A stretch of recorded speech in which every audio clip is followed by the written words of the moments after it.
Hello everyone, this is Tirtharaj Mukherjee, and today in this video you will be introduced to joins. But first, let us play a game together. In this game, we have two sets of values, Ben, I and S, and 10 and 20.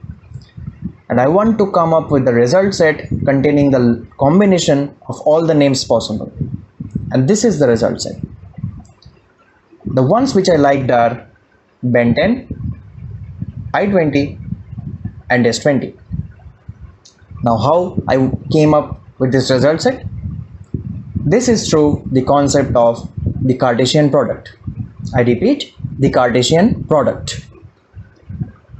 In the world of set theory, which you might have come across in your class 11 or 12 days, Cartesian product is employed in a concept called the simple join or the join, which is widely used in database management systems.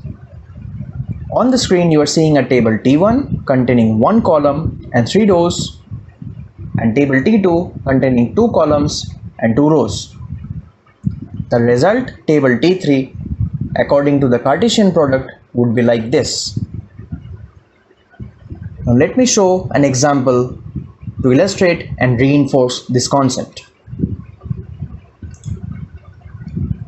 I have a table of 13 students with unique registration IDs, and from these 13 students, 3 students want to take up marketing and accountancy as their elective subjects, and 3 other students want to select economics and statistics as their elective subjects.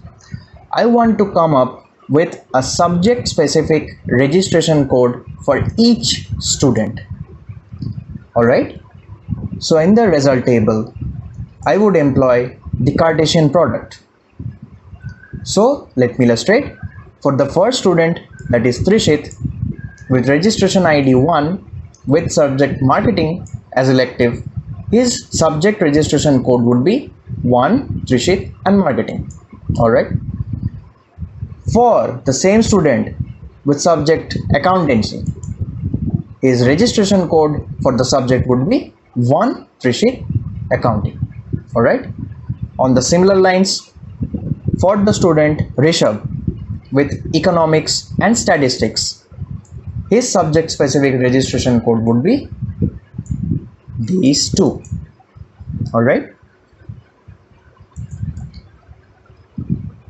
Now simple join is a Cartesian product of records of two tables as we just discussed, and in the result table T3, number of columns would be number of columns of T1 plus number of columns of T2. In T1 we had 1 column and in T2 we had 2. So in the result table T3 we would have 1 plus 2, that's 3 columns. And number of rows would be the number of rows of T1 into number of rows of T2.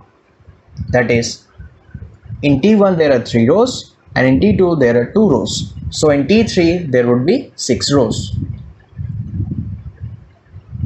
Now in the world of joins, there are a lot of kind of joins. Some of them are left join, right join, inner join, and full out of join, and many more. These are very simple but crucial concepts which are widely used in advanced operations on database management systems. Now with this, we have come to the end of this video. I hope you enjoyed it and got value from it.